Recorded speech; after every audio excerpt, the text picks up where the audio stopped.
ನರೇಂದ್ರ ಗ್ರಾಮದಲ್ಲಿ 11ನೇ ದಿನದ ಗಣಪತಿ ವಿಸರ್ಜನೆ ವೇಳೆ ಪೊಲೀಸರಿಂದ ನರೇಂದ್ರ ಗ್ರಾಮದ ಜನರ ಮೇಲೆ ಲಾಠಿ ಚಾರ್ಜ್ ನಡೆದಿದ್ದು, ಮಾನ್ಯ ಕೇಂದ್ರ ಮಂತ್ರಿಗಳಾದ ಶ್ರೀ ಪ್ರಹ್ಲಾದ್ ಜೋಶಿ ಅವರು ಗ್ರಾಮಕ್ಕೆ ಭೇಟಿ ನೀಡಿ ಗ್ರಾಮಸ್ಥರಿಗೆ ಧೈರ್ಯ ತುಂಬಿ ನಿಮ್ಮ ಜೊತೆಗೆ ನಾನು ಇರುತ್ತೇನೆ ಅಂತ ಭರವಸೆ ನೀಡಿದ್ದಾರೆ.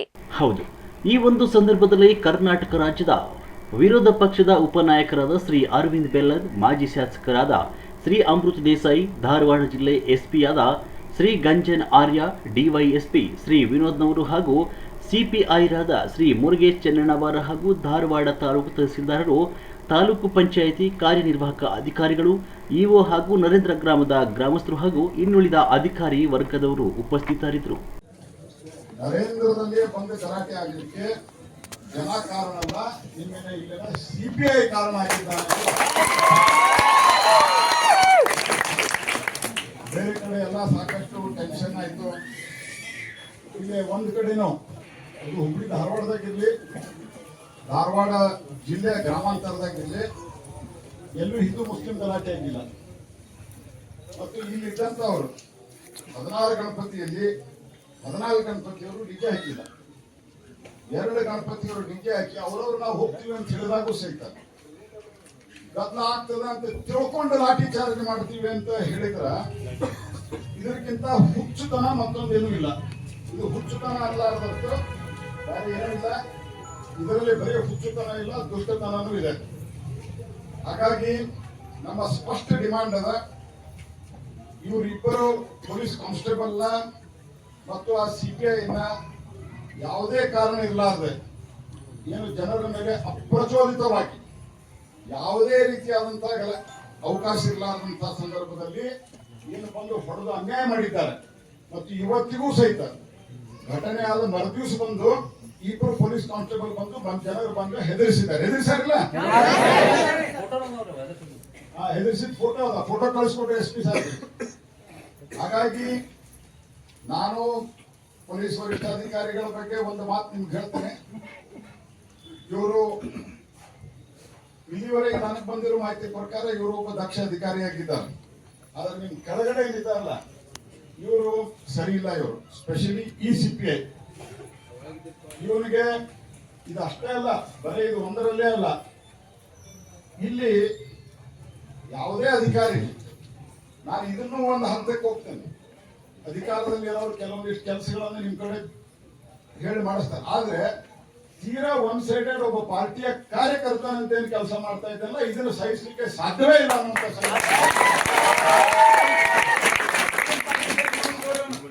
ಇವರು ಇದು ಒಂದೇ ವಿಷಯದಲ್ಲಿಲ್ಲ, ಇದು ಒಂದೇ ವಿಷಯದಲ್ಲಿ SP ಅವರ, ನೀವು ಯಾರಾದ್ರೂ ನ್ಯೂಟ್ರಲ್ ತಟಸ್ಥ ಅಧಿಕಾರಿಯನ್ನು ಕಳಿಸಿ ಯಾವ್ಯಾವ ಕೇಸ್ನಲ್ಲಿ ನೀವು ಪೊಲೀಸ್ ಸ್ಟೇಷನ್ಗೆ ಕರೆದು ಯಾರ್ಯಾವ ರೀತಿಯ ಜನರನ್ನ ಹರಾಸ್ಮೆಂಟ್ ಮಾಡಿದ್ದಾನೆ ವ್ಯಕ್ತಿ ಅಂತ ಅನ್ನೋದನ್ನ ನೀವು ತಕ್ಕೊಡ್ರಿ, ಇಂಡಿಪೆಂಡೆಂಟ್ ಇನ್ಫಾರ್ಮೇಶನ್ ತಕ್ಕೊಡ್ರಿ. ನಾವು ಹೇಳಿದ್ರೆ ನೀವು ನಂಬೋ ಅವಶ್ಯಕತೆ ಇಲ್ಲ. ಇದು ಹಲವಾರು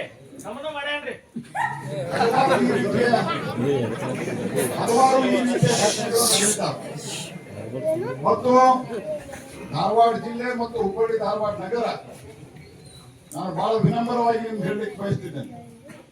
ನೀವು ಹೊಸಬರಿದ್ದೀರಿ, ಇಲ್ಲಿ ಯಾವಾಗ ಯಾವುದೋ ಒಬ್ಬ ಅಧಿಕಾರಿಯ ತಪ್ಪಿನಿಂದ ಜನರ ಮೇಲೆ ಪೊಲೀಸರಿಂದ ಹಲ್ಲೆ ಆಗ್ಯದ, ಅಟ್ರಾಸಿಟಿ ಆಗ್ಯದ, ಅವಾಗ ಜನ ಅಲ್ಲಿ ತನಕ ಪೊಲೀಸರನ್ನ ಅಧಿಕಾರಿಗಳನ್ನ ಬಹಳ ಪ್ರೀತಿಸ್ತಾರೆ. ಜನ ಇಲ್ಲಿ ಯಾವ್ದು ತಂಟೆ ತಕರಾರಿಲ್ಲ. ನಿಮ್ಗೆ ಹಿಂದೆಲ್ಲ ಬೇರೆ ಬೇರೆ ಸಂದರ್ಭದಲ್ಲಿ ಗಲಭೆಗಳು ಅಥವಾ ಬೇರೆ ಇನ್ನೇನಾದರೂ ಸಮಸ್ಯೆ ಆದಾಗ ಬಂದೋಬಸ್ತಿಗೆ ಬಂದಂತವರಿಗೆ ಜನ, ಕೋವಿಡ್ ಟೈಮ್ನಲ್ಲಿ ಪೊಲೀಸರಿಗೆ ಊಟವನ್ನು ಕೊಟ್ಟಂತ ಜನ ಈ ಊರಿನ ಜನ.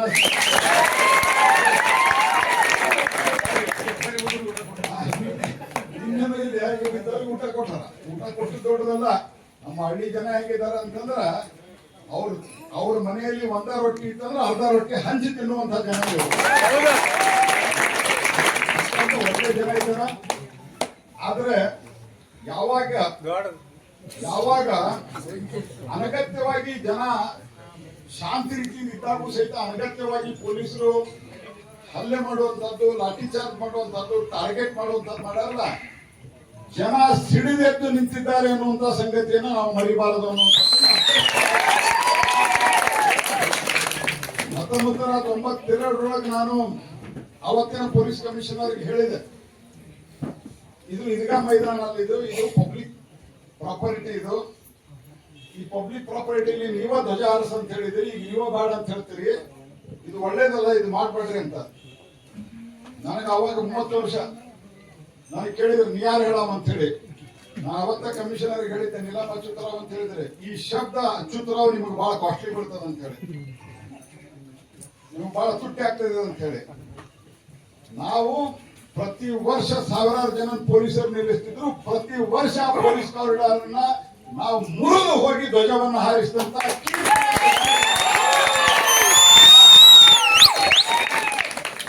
ಹಾಗಾಗಿ ನಂದು ಮೊದಲನೇ ಆಗ್ರಹ ನಿಮ್ಗ, ಅವೇನ್ ಸಿಪಿಐ ಇದ್ದಾನ ಅವ ಈ ಭಾಗದ ಜನರಿಗಂತೂ ಅವ ಕರೆಸೋ ಪ್ರಶ್ನೆನೇ ಇಲ್ಲ.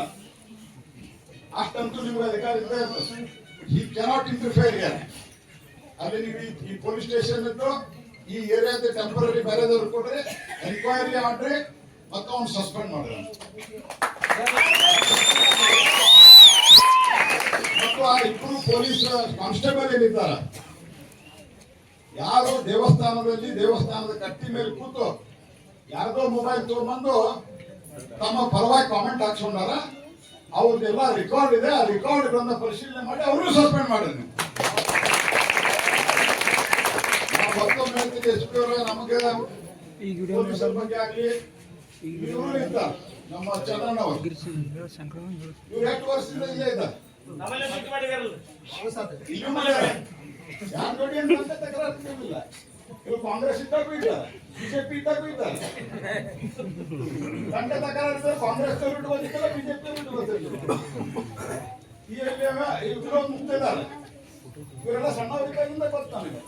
ಇವ್ರು ಬಿಜೆಪಿ ಇದ್ದಾಗ ಕಾಂಗ್ರೆಸ್ ಇದ್ದಾಗ ಯಾರ ತಂಟೆ ಯಾರದಲ್ಲ, ಯಾರು ಅನ್ಯಾಯ ಮಾಡ್ತಾ ಇದ್ದಾರೆ ಅವ್ರ ಬಗ್ಗೆ ಅಷ್ಟ ನಮ್ ತಂಟೆ ಅದ.